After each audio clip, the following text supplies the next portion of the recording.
Hi, good morning, everyone. Today we have with us George Sakalidis, the Managing Director of Magnetic Resources with ticker code MAU. Magnetic Resources is a company focused on exploration and project development in the Laverton region of Western Australia, a premier mining jurisdiction known for its rich gold deposits. What a lot of people don't know is that Magnetic Resources has the second highest grade open cut in WA for deposits greater than 1 million ounces. In particular, we are here to talk more about their Lady Julie gold project. Good morning, George. How are you today? Very good, thank you. And it's good to be able to talk to everyone today.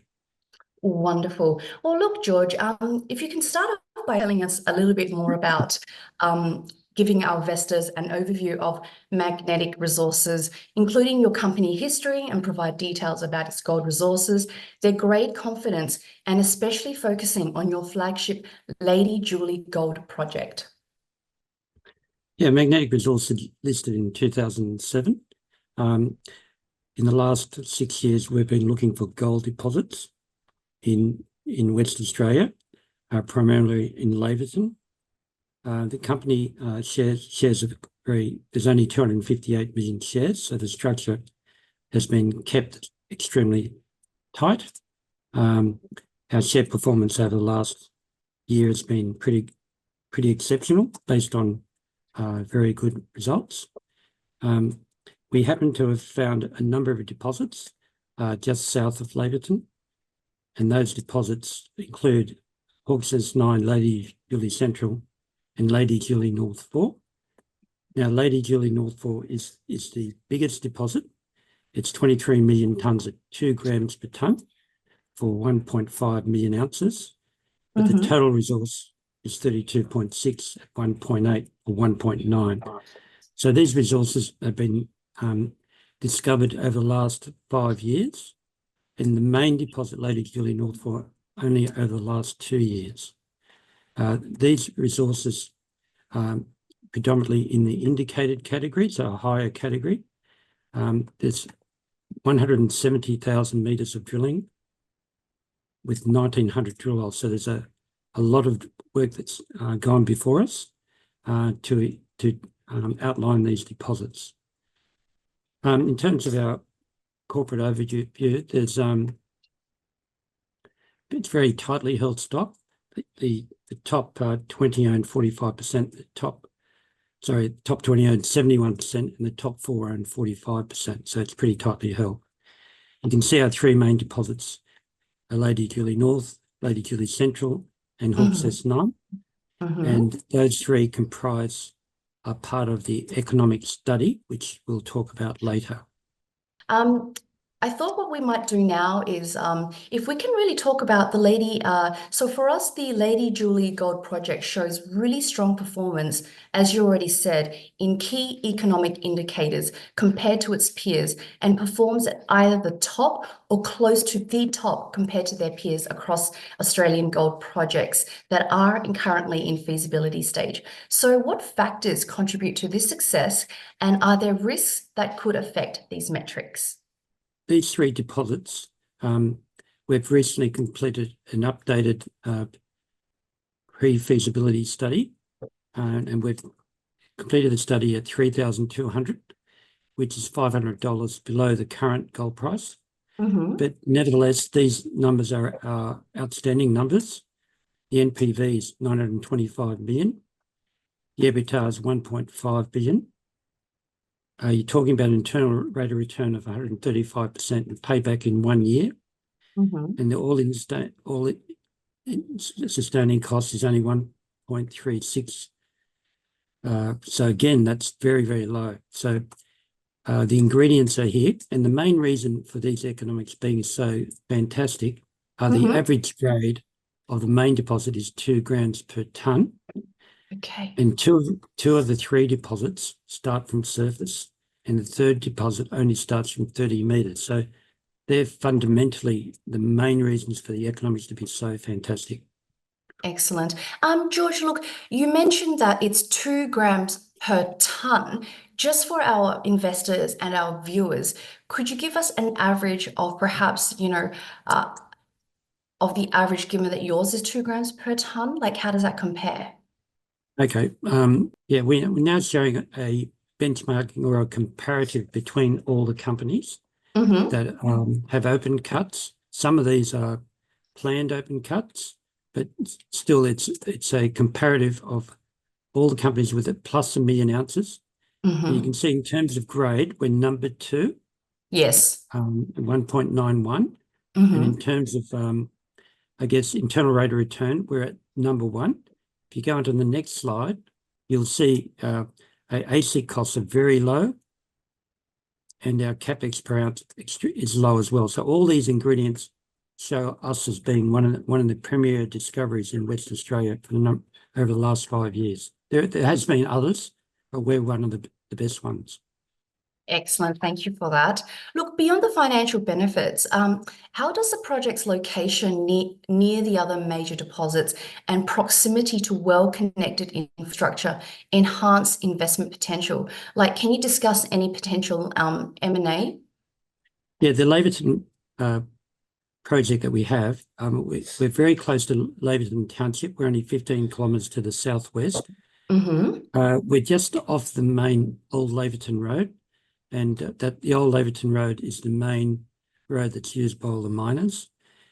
There are 3 big operations there, one owned by Goldfields at Granny Smith, the Mm-hmm. second one is owned by Genesis at Jupiter, and the third one is owned by Anglo Ashanti at Sunrise Dam. The Granny Smith operation is working with less than half capacity. Currently the Genesis plant is on care and maintenance. Both those plants need more ore, and we happen to have 1.8 million ounces and still growing. So there's great opportunity for M&A. There are a number of companies that we're talking to, and a number of those companies are in our data room. So the opportunity for M&A is very, very strong. We are looking at that, but at the same time, we're progressing the company towards production. Mm-hmm. And you can see from the economics for the standalone case, which are excellent numbers, but at the same time, we can't ignore the potential for M&A. So we are talking to our neighbours. Excellent. Could you just basically give us an outline? So with production, is there like a time frame that you can disclose to us at this present point? Yeah, so with the production, if we went in, the plan is to complete all our feasibility studies by first quarter next year, Mm-hmm. and to move it into production by early 2026. That is if we built the plant ourselves. Okay. There may be opportunities to bring other plants and start the process of mining earlier. Excellent. Thank you for that. Well, look, the recent economic studies significantly increased the net present value of the Lady Julie Gold Project from Australian $547 million to $925 million. Can you discuss the factors which contributed to this increase, especially in light of the current spot price of gold hovering around $3,700 per ounce? Yeah, we did a study in March, and the Mm-hmm. NPV was around 540 million. In this updated study, the commodity price had changed from 2,800 to 3,200. So the current numbers, which we talked about, the NPV 925, is at that price.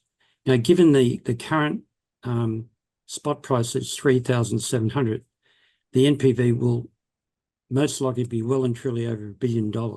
So these economics are very special. In terms of the gold price at the moment, it has been around 3,700 for a number of months.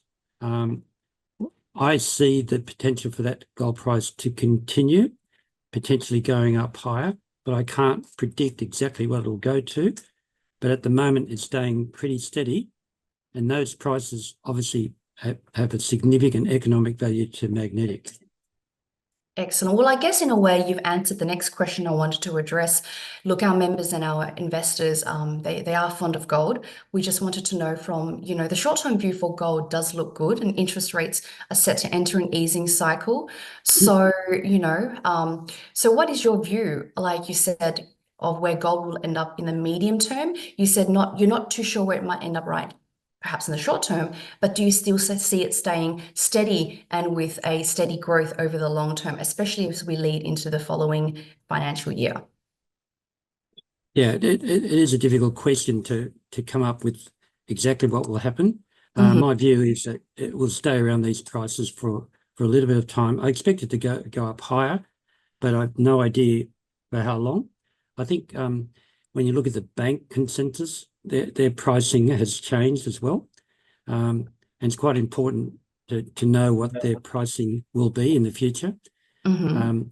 We will obviously take that into account in our feasibility study coming up, and at the same time we'll be looking at what the pricing will be. So probably by February next year, I think the prices will be a bit higher, but Yeah. then the consensus pricing will be driven by the prices that come from the different banks. Excellent. Well, look, our comprehensive research report on magnetic resources has priced the company between $2.18 and $3.35. With the stock currently trading at around $1.40, this should make the stock an attractive buying opportunity. So, what are the catalysts that will bridge this gap between the share price and the valuation?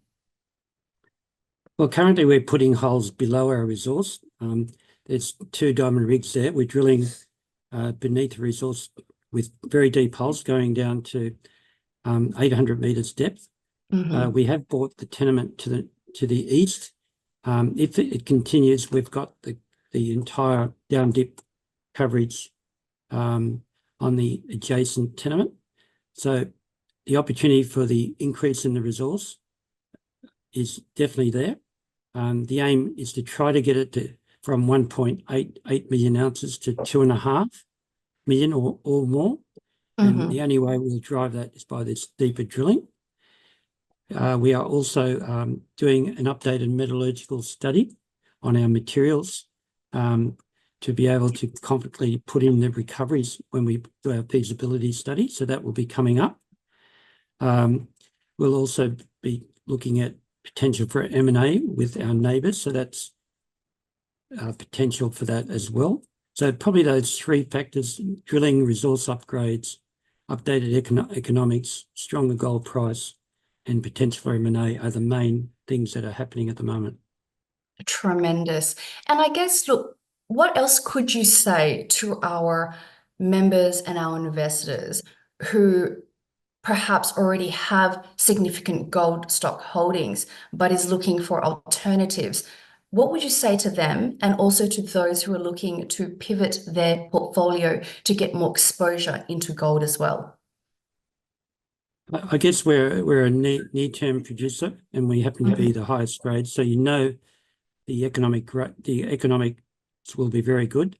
To have a deposit with almost the highest grade in Western Australia allows you to be confident that if it does go into production, it will never be a marginal deposit because of the grade. So that's a very important part for those companies to understand that.